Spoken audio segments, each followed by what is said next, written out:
সালাম ফিরানো শেষ, প্রথমে একবার আল্লাহু আকবার, তারপর তিনবার আস্তাগফিরুল্লাহ আস্তাগফিরুল্লাহ আস্তাগফিরুল্লাহ। এরপরে পড়বেন আল্লাহুম্মা আনতাস সালাম ওয়া মিনকাস সালাম তাবারাকতা ইয়া যাল জালালি ওয়াল ইকরাম। পড়বেন তারপর আল্লাহুম্মা আইন্নি আলা যিকরিক ওয়া শুকরিকা ওয়া হুসনি ইবাদাতিক। এরপরে পড়তে পারেন আয়াতুল কুরসি, যেটা একটু আগে বলেছি, তাসবিহাত সুবহানাল্লাহ আলহামদুলিল্লাহ আল্লাহু আকবার 33 33 33, পরে কালিমা শাহাদা, অথবা 10 10 10ও পড়ার দলিল আছে।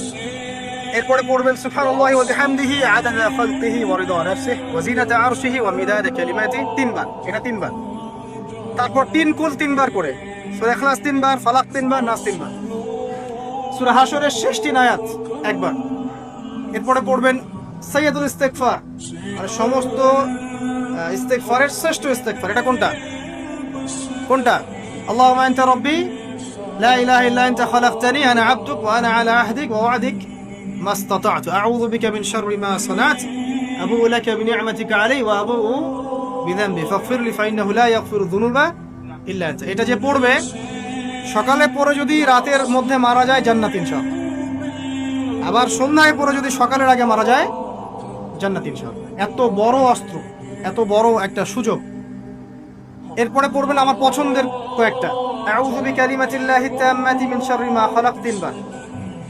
এটা যদি আপনি পড়েন, আপনি দৃশ্য অদৃশ্যের ক্ষতি থেকে বেঁচে থাকবেন ইনশাআল্লাহ। দুষ্ট জিন শয়তান আপনার কোনো ক্ষতি করতে পারবে না ইনশাআল্লাহ। আরেকটা খুবই শক্তিশালী দোয়া আছে, সেটা হলো বিসমিল্লাহিল্লাযী লা ইয়াদুররু মা ইসমিহি শাইউন ফিল আরদ ওয়ালা ফিস সামা ওয়া হুয়াস সামিউল আলিম, তিনবার করে। এইটা যে পড়বে, এই যে জিন বলেন, ভূত বলেন, যে পেতনি বলেন, যেগুলো আমরা ভয় পাই, ঠিক আছে, চোখ লাগা বলেন, বদনজর বলেন, যা যা আছে, হিংসুকের হিংসা, কোনো কিছুই আপনার কোনো ক্ষতি করবে না। এবং ইনশাআল্লাহ আপনি হঠাৎ মৃত্যুবরণ থেকে বেঁচে থাকবেন ইনশাআল্লাহ, হঠাৎ মৃত্যুবরণ। এটা কিন্তু সবার জন্য নিয়ামত, এটা সবার জন্য নিয়ামত। তারপর আসেন, এরপর পড়বেন 10 বার লা ইলাহা ইল্লাল্লাহ ওয়াহদাহু লা শারীকা লাহু লাহুল মুলক ওয়া লাহুল হামদ ওয়া হুয়া আলা কুল্লি শাইইন কাদির। এটা 10 বার পড়লেও হবে। আর যদি 100 বার পড়তে পারেন তাহলে আপনার চেয়ে বেশি নেকি কেউই অর্জন করতে পারবে না। যদি 100 বার এই দোয়াটা কেউ পড়ে সারা দিনে, লা ইলাহা ইল্লাল্লাহ ওয়াহদাহু লা শারীকা লাহু লাহুল মুলক ওয়া লাহুল হামদ ওয়া হুয়া আলা কুল্লি শাইইন কাদির, ওই দিন শয়তান তার কাছে আসবে না। 100 গুনাহ আমলনামা থেকে কেটে দেওয়া হবে, 100 নেকি লিখে দেওয়া হবে, এবং আল্লাহর কাছে দিন শেষে একটা তালিকা পেশ করা হয়, আজকের দিনে কে কি আমল করেছে, এই তালিকায় তার নাম দেখবেন সবার আগে আছে। ওই ব্যক্তির নামও থাকতে পারে যে 100 বারের চেয়ে বেশি পড়েছে, তখন তার নাম আগে চলে যাবে, এর নামটা পরে চলে যাবে। কথা বুঝতে পারছেন? মিনিমাম 100 বার পড়তে পারলে খুব ভালো হয়। যদি না পড়েন, কমপক্ষে কয়বার? 10 বার। আসেন, এরপরে পড়বেন 10 বার দরুদ শরীফ, আল্লাহুম্মা সাল্লি আলা মুহাম্মাদ ওয়া আলা আলি মুহাম্মাদ, যেটা আছে দরুদ ইব্রাহিম, এটা পড়তে পারেন, অথবা ছোট করে পড়তে পারেন আল্লাহুম্মা সাল্লি ওয়া সাল্লিম আলা নবিয়িনা মুহাম্মদ, এটা পড়লেও হবে, অথবা আল্লাহুম্মা সাল্লি আলা মুহাম্মাদ ওয়া সাল্লিম, এতটুকু পড়লেও ইনশাআল্লাহ হকাদায় হয়ে যাবে। 10 বার যে ব্যক্তি দরুদ পড়ে সকালে সন্ধ্যায়, নবী সাল্লাল্লাহু আলাইহি ওয়াসাল্লাম তার জন্য পরকালে সুপারিশ করবেন ইনশাআল্লাহ। যদি আমরা নবীজির সুপারিশ পেতে চাই, দরুদের কোনো বিকল্প নাই। বেশি বেশি দরুদ পড়তে থাকেন, তার সুন্নাহ অনুসরণ করেন, বেশি বেশি দরুদ পড়তে থাকেন। মিনিমাম সকালে 10 বার, সন্ধ্যায় 10 বার, ইনশাআল্লাহ আল্লাহর নবী সুপারিশ করবেন ইনশাআল্লাহ তাআলা।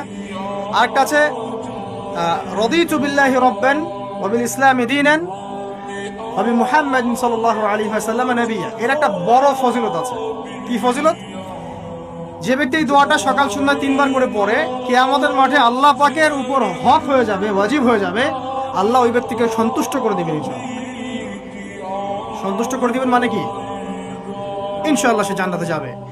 আরেকটা আছে, এটা বলে শেষ করি, হাসবি আল্লাহু লা ইলাহা ইল্লাহু আলাইহি তাওয়াক্কালতু ওয়া হুয়া রাব্বুল আরশিল আযীম। এটা পড়তে হবে 7 বার। কয়বার?